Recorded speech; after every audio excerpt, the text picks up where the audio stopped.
d'Abidjan devront en principe repartir sur de bonnes bases. Ce 6 janvier a mis fin à un long épisode de tractation diplomatique pour qu'enfin le président de la transition, chef de l'État, le colonel Assimi Goïta, accorde sa grâce présidentielle aux 46 soldats ivoiriens. Ils ont quitté Bamako cet après-midi, après y avoir foulé pied le 10 juillet 2022. Nous allons voir ensemble au cours de ce journal le film des événements avec Ibrahima Traoré et toujours en rapport donc avec la grâce présidentielle accordée aux 46 soldats ivoiriens. Nous sommes allés recueillir vos avis sur cette action du président de la transition, chef de l'État, le colonel Assimi Goïta. Nombreux êtes-vous à saluer enfin ce dénouement et vous encourager surtout l'engagement des autorités maliennes à faire respecter la souveraineté du Mali. Tamser Diabaté, Moussa Togo. Le Mali, la Côte d'Ivoire, c'est le même pays et c'est le même peuple. C'est vrai qu'ici, il y a des situations de ce genre, la punition est obligatoire, mais toujours on est obligé d'aller par la grâce parce qu'on a besoin vraiment d'une paix. Je pense que c'est une bonne solution. Nous sommes très fiers, mais il y a des collègues qui ont voyagé, mais on les a tellement accueillis au Ghana seulement. On dit vous êtes Malien, on vous respecte. Partout où ils ont été respectés. Donc il faut, quelque part, il faut que les gens nous respectent. Nous, on ne peut pas continuer à respecter des gens qui ne veulent pas nous respecter. La Côte d'Ivoire et le Mali, c'est le même pays. Bon, il ne faut pas que des choses comme ça puissent gâcher totalement la quiétude qui est entre les deux pays. On ne fait que féliciter seulement le président, membre du gouvernement pour leur bonne initiative.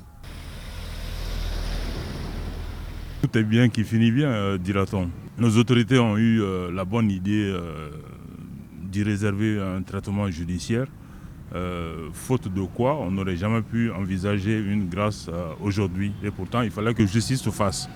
Et justice s'est faite et le président de la transition est dans son rôle, dans ses prérogatives, de leur faire grâce. Parce que dans tous les cas de figure, nous sommes condamnés à nous entendre, que ce soit sur le plan économique ou tout autre. Nous sommes condamnés à nous entendre. C'est une bonne chose que cette libération est faite et que c'est dans le cadre de bon voisinage, vu les relations qui sont entre nos deux peuples, entre le Mali et la Côte d'Ivoire. Et je trouve que c'est bien.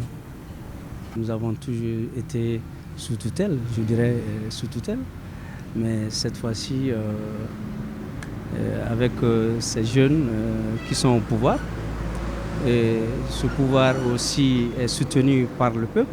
Donc cette souveraineté, nous sommes fiers de cela, de tout ce qui se passe comme ça, et même de la gestion du pays. Je pense que c'est une très bonne décision du président de la transition, chef de l'État, le colonel Assimi Goïta, un grand patriote que nous devons tous aider et l'accompagner dans toutes ces décisions qui engagent le Mali. Parce qu'avec lui, le Mali a retrouvé la plénitude de sa souveraineté nationale. Et cette décision confirme une fois de plus que le président de la transition est un homme de paix. Toutes les décisions que ces autorités prennent sont des décisions réfléchies et mûries. Et l'histoire nous montre toujours qu'ils ont eu toujours raison. Compte tenu des relations séculaires entre les deux pays, la Côte d'Ivoire, le Mali, c'est vraiment une très bonne chose. Moi, personnellement, j'apprécie beaucoup la décision du président parce que déjà, leur détention jouait un peu sur nos liens amicaux et fraternels avec la Côte d'Ivoire qui, depuis, nous sommes des frères, des amis. Donc, je trouve l'idée superbe. Je suis fière, plus que fière, je suis trop fière d'être malienne, de porter le sang malien dans mes veines en fait. C'est une fierté pour moi parce que déjà, le Mali a su prendre sa souveraineté, son intégrité en main et dire non quand il faut dire non et oui quand il faut dire oui.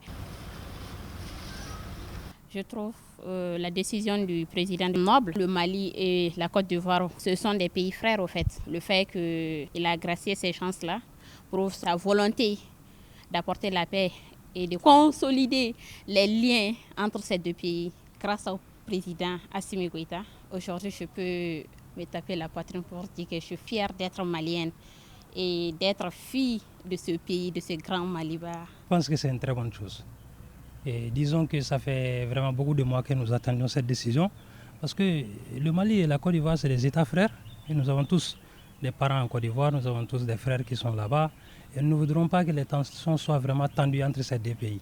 Et nous sommes très honorés qu'il ait compris les choses comme ça. Je suis plus que fier parce que, on a comme l'impression que les choses se sont passées exactement comme nous souhaiterions qu'elles se passent. Et cela donne un sentiment, n'est-ce pas, de souveraineté pour nous tous. Et on est très fiers de se sentir ainsi. Non seulement il y a eu la situation des 46 soldats ivoiriens, ça fait très longtemps nous attendions de se sentir aussi bien, de savoir que nous avons des personnes qui, lorsqu'elles disent que c'est A, c'est A.